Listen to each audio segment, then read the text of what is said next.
Today I'm going to talk about programming for a bench press so that you can have the best bench press possible. But before we do that, I'm going to start with my session, and we're doing Spotto pressing, 165 kilograms for 6 reps. Today is week 4 of my program, and I'm going to do that before we talk about the program. Let's do it.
It was actually good, but I just didn't trust the last rep because it slows down.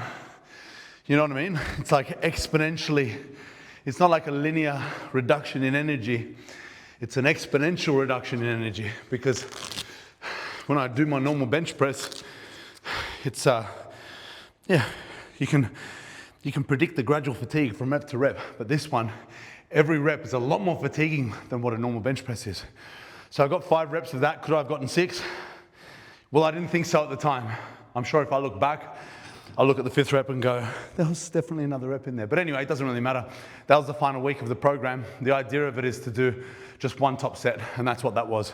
A lot of people have asked a few different things about percentages and how do I calculate the percentages based on when I change from a wide grip to a mid grip to a close grip to a Spotto press and all the different variations. And sometimes what I like to do is test it myself. So I just did 5 reps on 165, mid grip Spotto press. Maybe I can test it out with a competition style bench press straight after that, so we can kind of compare apples with apples. Of course, that one set fatigued me a little bit. I wouldn't say it fatigued me too much because I left a rep in reserve, arguably. Well, whatever the argument is, I didn't go to absolute fail, that's for sure. So I'm going to give myself a little bit of rest, like 8 minutes rest, and then I'll re-feel it. So I'll go 125, 145, and then I'm going to go 165 kilograms, and I'm going to do as many reps as I can with a comp style bench press just to see the exact difference between the two. And that's how I'm always calibrating and understanding the difference between the different variations of each of the lifts. So let's do that next.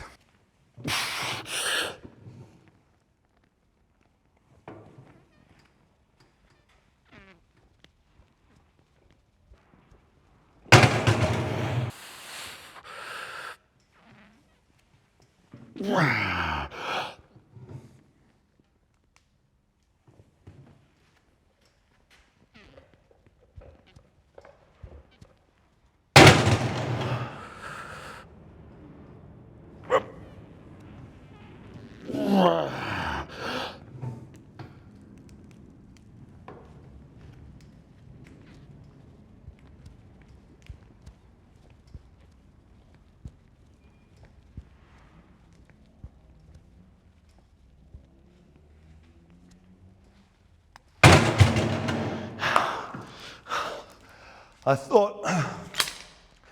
thought I'd be at about 8.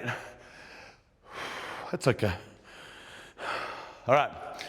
Well, there you go. So I would say, thank you. I would say I should be at about 170 for 8.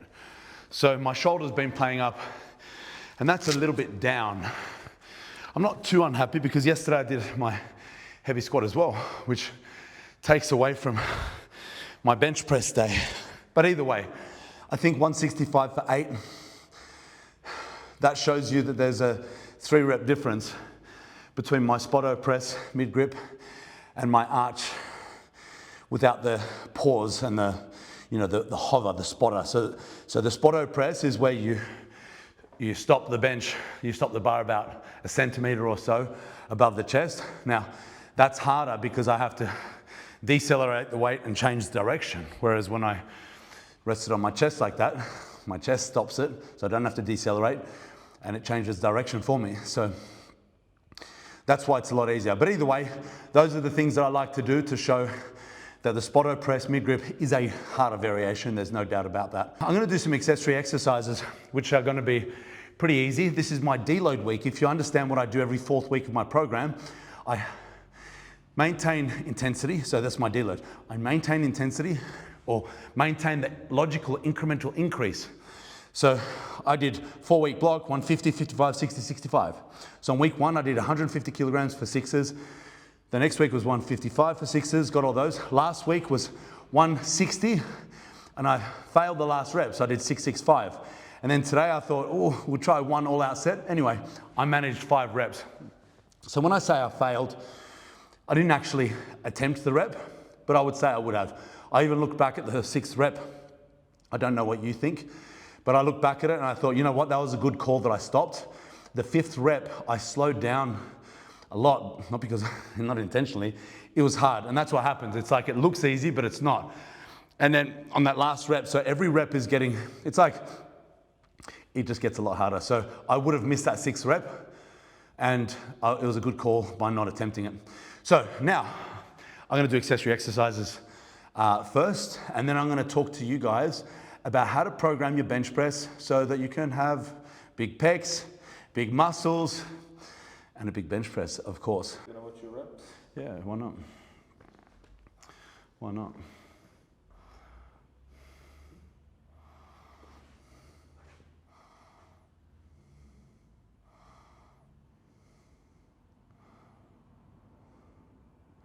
Yeah, so something that I know that a lot of people will be saying is on the Spotto press, I was locking it out. Here I wasn't.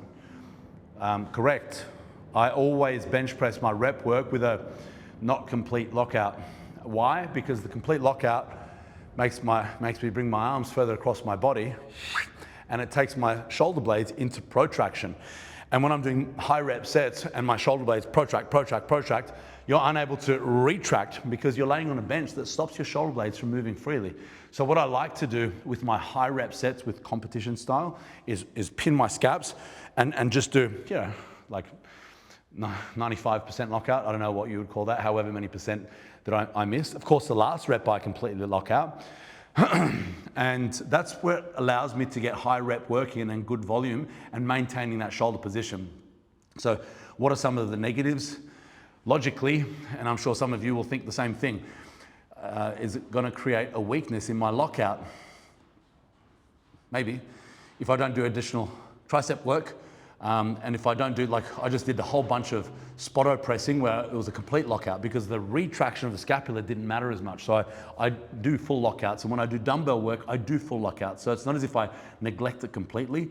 But when I'm doing my rep work with my comp style bench press, I do. You know, and my best bench press in competition is 240 kilograms in the 110 class. And I did lock it out. And I didn't have a problem with that at all. And same with Eric Spotto, created the Spotto press. Well, it was named after him, where he didn't touch his chest on the bench press, and people would say that's a partial rep, as if he was cheating. But then he'd go on to be the best bench presser in the world. So these are the little techniques that might seem like they're cheating, but also maybe not. My priority is maintaining position. Now, what I'm going to teach you guys with programming, a question that a lot of people kind of ask when I give my programming advice is, well, how would I modify it to suit me? You know, you're at your level of strength. So for me, I am quite a strong bench presser. I have been doing it for 20 years. And does that relate to a beginner? Yes, and also no. And I always say, don't look at the people that you're looking up to and say, I'm training the way that they train because they're good. Look at the way that they trained to get to where they are. And that's what I'm going to tell you guys, is how I trained to get to where I am. When I first started benching, I was 16 years old. So for my 16-year-olds that are watching this, compare yourself to me. And I love this. I was benching 30 kilograms for 8 reps, and that was my limit. I wanted more, but I wanted more because all my friends were doing 40 kilograms for 8 reps. So I thought, I can do that, no problem. And I wasn't able to. And it was a really humbling experience for me because my friends were stronger than me. And I guess that's something that lit the fire for me to have a better bench press, because at that age, I just thought, I hate being last, so I'm gonna not be last anymore. So I just bench pressed every day. When I say every day, every training session that I had, I'd go to the gym and it was bench press. And that's not the best way to train. It's the best way to train your bench press if you're an absolute beginner with a high frequency. Because I got from 30 kilograms to not quite 100, it was around the 90 kilogram mark within my first year of training. I was very small. I was the same height as what I am now, 179 centimeters. And I weighed about 65 kilograms. Okay? Today I weigh about 103 kilograms. So I was very small, not genetically gifted. But anyway, so I trained, probably about 3 times a week of bench, 3 to 4 times per week is how many times I'd train. And all of those sessions, I would start with the bench press and then I'd do the rest of my body after that, which was never legs. It was arms, maybe some lat pull downs, really not intelligent way of training. And that was the first year of my training. Anyhow, I stopped training for a couple of years and I came back when I was 19 years old, actually. So I did a whole lot of nothing in that time. Anyway, I came back at the age of 19 and I kind of knew how to build my bench press back, and that was to just bench press every session. And the frequency at that time was, 3 times per week, and I built back pretty quickly. Anyway, I don't want to talk so much about my absolute amateur days. Like, those are things that I would look at and I'd say, don't do that. I've got different approaches for training absolute beginners. And in my opinion, you're better, I didn't have a great physique then. I was just decent at bench press and I was not decent at anything else. I didn't train legs and I kind of gave very low time and effort into any other part of my body. So that's not what I want to talk about. I want to talk about when I started actually training properly. I was 19 years old. That's when I started training with my brother. His name's Oreb. Shout out to you, bro. I was skinny and he was jacked. And I said to him, you need to train me. I need to be jacked like you. And so I started training with him and I was doing 4 days a week of training. Anyway, so this was the time when I really took everything seriously. I learned all I could about training. Not necessarily the best teachers. Well, Arnold Schwarzenegger Encyclopedia was my first teacher. I followed his program and it got me so far. But then when I started taking it seriously with my bench press, the best way to build strength for my bench press, this took me from 140 kilograms to 180 kilograms in a very short time period. And to do this, I actually had to injure my leg. That was unintentional, obviously, but I injured my leg, so I wasn't able to do squats or lower body exercises. So I loved training. I was actually a personal trainer and I didn't want to not train. So I just thought, you know what, I'm going to try and bench every day again. So I bench pressed 4 times a week, competition style. And that got me from 140 kilograms to 180 kilograms. It was like within the year. So a lot of the times when I'm talking about how often should you bench press, I give a general recommendation of 2 times per week. And that's not because it's the best way. It's because I think that's a great way of training upper body. It's optimal to allow you to give equal emphasis on the rest of your body, right? So I train 4 days a week. So does Thor Bjornsson, the world's strongest man. So if it's good enough for us, I'd say it's good enough for most people. Is it the best? Well, it depends on your journey. The fact is, we've got 7 days to play with, right? We've got Monday to Sunday, and a lot of people have jobs and other commitments, and you still need to recover. So if you train all day long for 7 days, you're not going to get enough recovery in. So you need to factor all of that in. But let's just say you wanted to specialize in your bench press. I would say, on average, 3 times a week is where you would start. And I would always recommend that you're training your lower body as well. So unless, of course, you've got some type of an injury, which is what I had. I would say if you're capable of training your whole body and you do care for your whole body, but you want to emphasize your bench press, I think 3 days a week is the sweet spot. There's lots of different training programs, but I'm going to talk about how you can split up your training from phase to phase to phase instead of just coming in and benching every day like I used to do, which worked, but there are better ways of doing it. Now, what I'm going to talk about, so on my last episode, I spoke about squats and how to program for a squat. So 2 episodes ago. There's a few episodes ago, I gave this link right here. I'll put that in, that'll solve that argument. I spoke about how to build a squat. And someone wrote in the comment section, can you please do that for the bench press as well? And I thought, of course I can. Why not? So you would follow the same principles, which is to maximize your strength, you have a greater potential of building strength if you have more muscle mass. So it makes sense to build a lot of muscle and then you have a greater potential to turn that big muscle into strong muscle. So this is the idea of periodization. So that was just like one small snippet of that. But basically what you want to do with long-term planning is over the long-term plan, we want to start with higher volume and more variation. And then as we get closer and closer to, let's just say, competition date, or you don't always have to compete. Most people don't compete, but it's great to test your strength every now and then. And I say, maybe every 16 weeks or so. So you're testing your strength every, 3 times a year. I think that that's great. Don't test every week. So the idea of retesting isn't because testing makes you stronger. Testing allows you to see if what you've been doing is working. So I think if you test every week, you're not going to get stronger, but you have to test sometimes to be able to give yourself a gauge of what you're doing, that it's improving. Either way, 16-week blocks, and this is how we're going to set it out. The first phase in all of my training, what I like to do, I know in my last squat episode, I spoke about starting with a hypertrophy phase. I'm going to go a little bit before that. What I like to consider before a hypertrophy phase is a movement literacy phase, which is where you're refining techniques. Okay, what techniques? The techniques that I just did there. So the highest priority when it comes to your long-term success is execution of exercise, the way that you move. If your lifting technique sucks, your program sucks, even if that program was written by me, right? Now, I think I'm pretty good at writing programs, but that program won't work if the execution is incorrect, right? So the highest priority is understanding movement. So a lot of the times people say, do lots and lots of reps so that you can refine the movement. I don't disagree entirely, but I do partially. What I would prefer that you do is instead of doing lots and lots of reps to refine a technique, do lots of quality reps. And the way that we do that is we do a lower rep set in our first phase where we're focusing on learning how to move correctly. So something that I find is when we're doing complex exercises like a bench press, and especially like a squat or a deadlift, all those barbell free weight movements, they're quite complex. And if you do high rep sets on those, it tends to be a lot of technical breakdown in the later reps, right? So I like to keep the learn to move phase kind of at around the 5 to 6 rep range. So in the first phase, the focus is on learning how to move, right? So I would say in the first 4 weeks of your 16-week block, learn to move. I would bench press 2 times per week with this competition style, right? That's what I'm going to get you to test with at the end of the 16 weeks. So you start with 2 times a week with that technique. You're refining that pattern. And on the third day, this isn't like a bodybuilder where we're focusing on specific muscle groups. We're focusing on a bench press and building our bench press strength. And in my opinion, if you want to have a strong bench press, you have to have strong joint actions in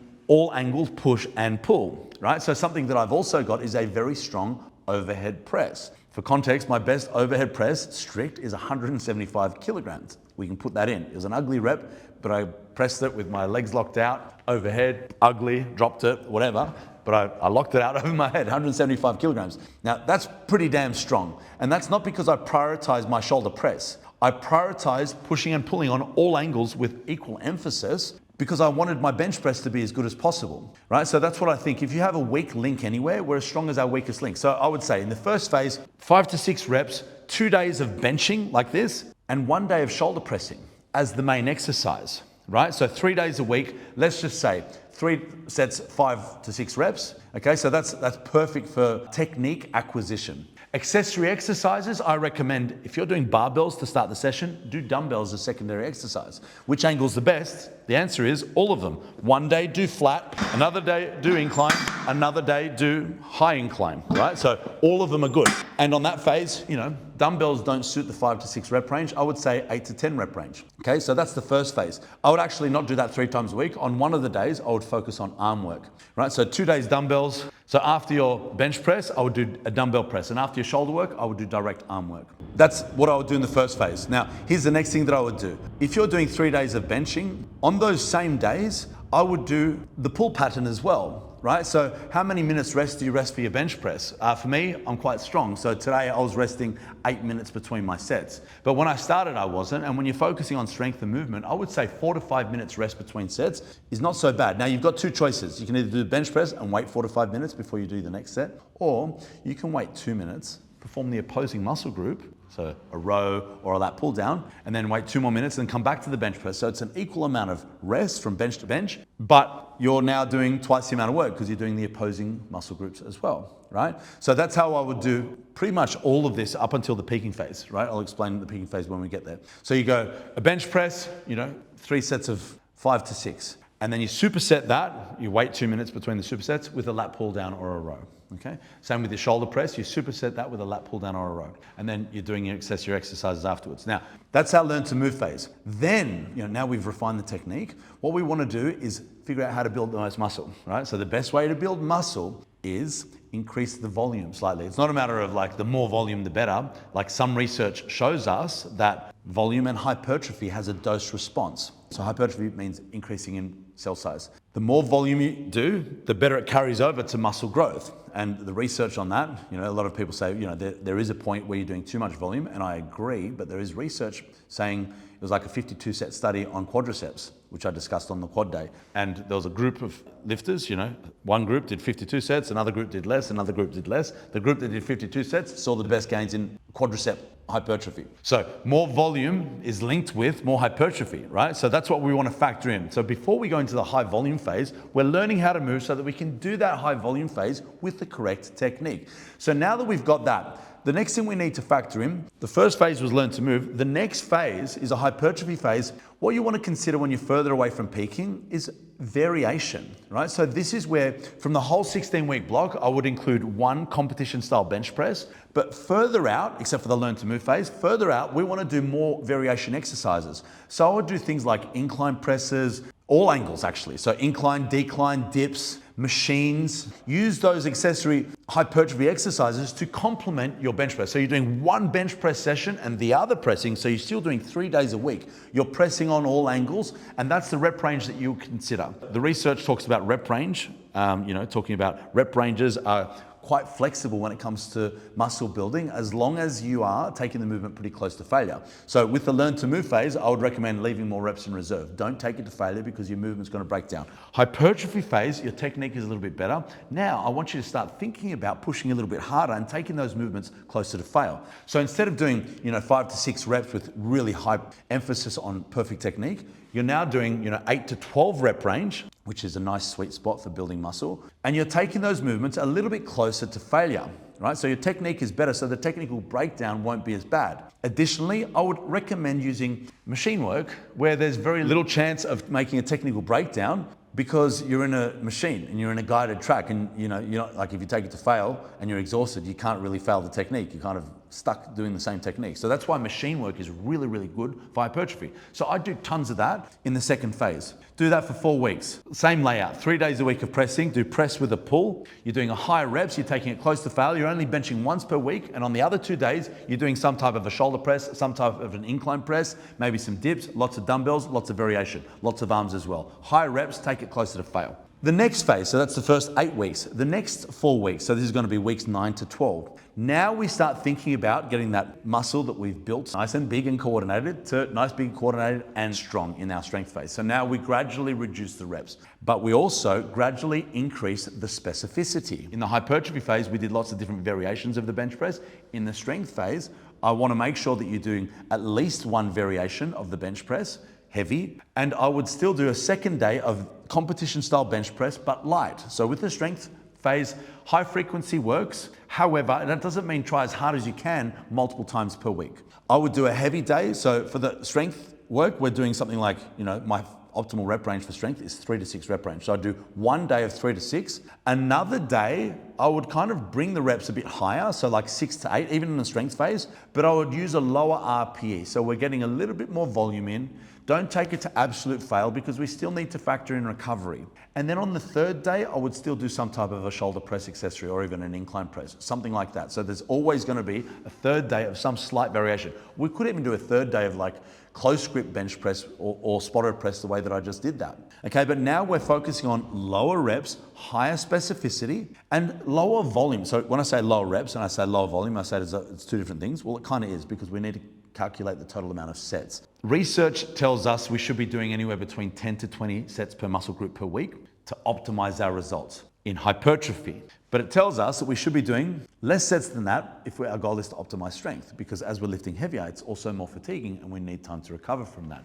So in our strength phase, I want you to think about, so there's research, and I'm going to quote the same research. Dr. Ray and colleagues in 2003 suggests that you should be doing 2 to 3 days per week of frequency, 4 sets per session, right? So that means if it's 2 to 3, that means it's either 8 to 12 sets per movement pattern per week, right? So which one should you do, 8 or 12? Well, the stronger you are, the lower end that should be. So for me, I'm doing about 8, but coming up to getting to this strength. So up until I got to about 180 kilogram bench press, I was doing about 12 hard sets per week, split over multiple days. I told you 4 days, but that's when I wasn't factoring in lower body. I want you to factor in more lower body. So 3 days a week, 12 hard sets a week, split into 3 days. So that's our strength phase.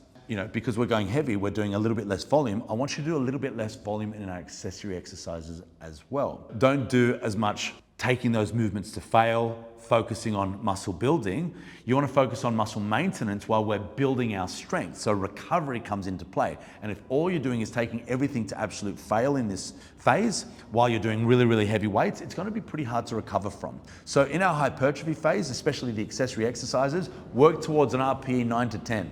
On the strength phase, work towards an RPE on our accessory exercises of kind of like 7s, 8s, and then right towards the end, maybe we can test out like on the end of the day, like the last set of the day, do an AMRAP. So as many reps as possible and take that last set to fail. So don't take every set to fail, right? So be strategic about how hard you're pushing, leave more reps in reserve. So that's weeks 9 to 12. Then we go from weeks 13 to 16. That's where we peak, right? Now, here's the next gift for you if you didn't see it. Click the link here and I give you a free peaking program for deadlifts. Was it just for deadlifts? Yeah, it was. But you can follow the same principles for your bench press. And this is the way that I did it. Peaking your strength is about reducing volume to minimize fatigue. All right, so if you're testing your strength all the time, you're probably fatigued all the time and you're not able to represent your true level of strength because fatigue masks fitness. So what we want to do in our peaking phase is reduce our fatigue. The biggest contributor to fatigue is volume. So what we want to do is gradually reduce our volume in this phase and increase the amount of weight on the bar and the specificity. So what we want to do is teach our body the skill of lifting a heavy single. So what does that mean, right? I'll tell you what it means. If all you do is like 8 rep range, 8 to 10 rep range, which is how I used to train, 8 to 12 rep range like a bodybuilder, and then every now and then test my 1 rep max, I don't know the skill of doing a 1 rep max. It feels completely different. If you're doing sets of 8 to 10, how that weight feels in your hand to pump it out is very different to when someone unracks a heavy single. It's very, very heavy in your hands, and the way that you have to prepare yourself for that is very, very different. So the peaking phase is about gradually preparing us to handle those 1 rep max loads. Okay, so the way that we do that in the program is we gradually reduce the amount of sets from week to week. So week 1, so put this up here in the graphics, please, Mr. Video Editor. Week 1 is 4x4 on the competition bench. Week 2 is 3x3. Next week, 2x2. And then the peak week, 1 set of 1. That's where you peak. Is it only competition style? When I say competition style, my competition style is that arch. So competition style, that's because I do it in a competition, just means the heaviest technique for you, which I recommend is this. I recommend this is the best technique to shift the heaviest loads. But a lot of people move differently to each other. Everyone has different body shapes and proportions and levels of mobility. So the way that you might perform a heavy single might look different to mine, and that's fine. That's the technique that I want you to practice in this phase. Okay, so that's the first phase. In our Learn to Move, we're practicing the heaviest technique. And in the last phase, we're using that heaviest technique. Okay, so that's what we're doing with our peak. So we're gradually reducing the amount of sets every single week. 4x4, 3x3, 2x2, 1x1. And we're doing that on the accessory exercises as well. So the next thing we want to do is reduce the amount of accessory exercises that we're doing because that contributes to more fatigue. So what you want to do is not really take those accessory exercises to fail anymore. I still want you to factor in a balanced approach to your training. So my accessories after heavy bench press would be shoulder pressing. So I want to make, with dumbbells, I want to make sure I'm still strengthening the vertical push plane as well as rowing and pull downs as well. So I'm continuing with those, but I'm reducing the proximity to failure. So I'm not taking those to absolute failure anymore to make sure that I'm not accumulating so much fatiguing volume. So the last week where you're doing 1x1, you could do that program with every exercise, right? So 4x4 on squats, 3x3 on squats, 2x2 on squats. So everything on the same week. It gets hard if you're testing everything, and it's probably preferable if you kind of split it up. But most people in a powerlifting competition do their squat, bench, and dead. And you can kind of loosely do all of it on that same program. So follow that same rep range. Anyway, it's pretty long-winded. I hope you're following.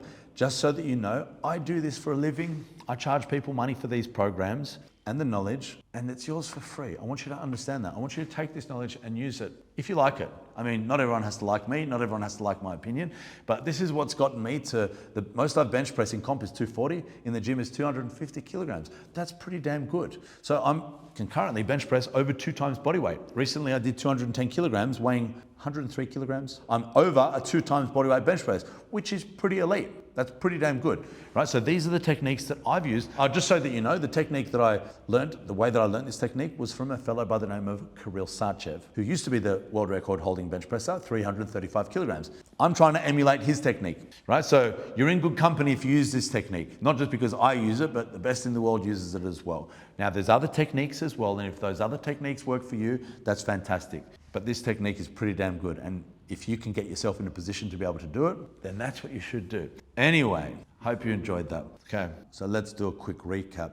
Phase 1, learn to move. 2 times a week, competition bench press, 5 to 6 reps. 1 time a week, shoulder press with a barbell standing. And the accessory exercises on each of those days is going to be dumbbells on all angles and 1 day of arms. Second phase, hypertrophy. 1 day only of this bench press. And the other days you want to do more variation. So whatever those favorite variations are, whether it's dips, weighted of course, if you've got the strength for that, overhead press or incline press. I'd probably say more incline press because you're able to shift a heavier load, right? But make sure you're doing accessory exercises that focus on taking those movements close to failure with exercises that are suitable for taking to failure. So this is where you're allowed to use your favorite machine exercises, like machine pressing, shoulder press and chest press and all of those. But if your favorite is dumbbells, use those. Like my favorite's dumbbells, and that's what I use. But I want you to start thinking about taking those movements closer to failure.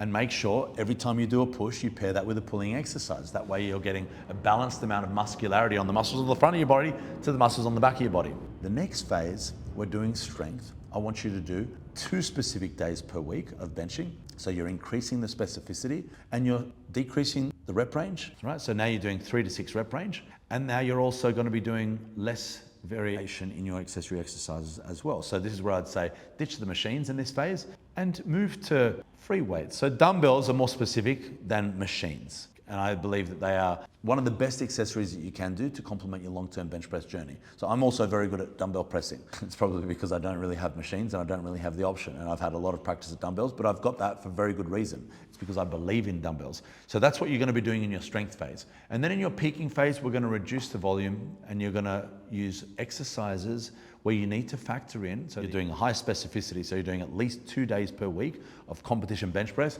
If you want to do 3, I'd say that's probably even better, but make sure it's not 3 heavy sessions per week. I'd go heavy, moderate, and a light session per week of bench press. And then the accessory exercises, I would factor in structural balance. So the accessory exercises are not taking the movements to fail, but we're still factoring in dumbbells on other angles. So making sure we're getting our vertical pushing and our 45-degree incline pressing as well. And pairing that with opposing muscle group as well. So you're doing it rows, pull downs, or pull ups if you're strong enough to do pull ups with good technique. Anyway, so there's my 16-week peak program in a nutshell. I hope you wrote that down, and that's for free.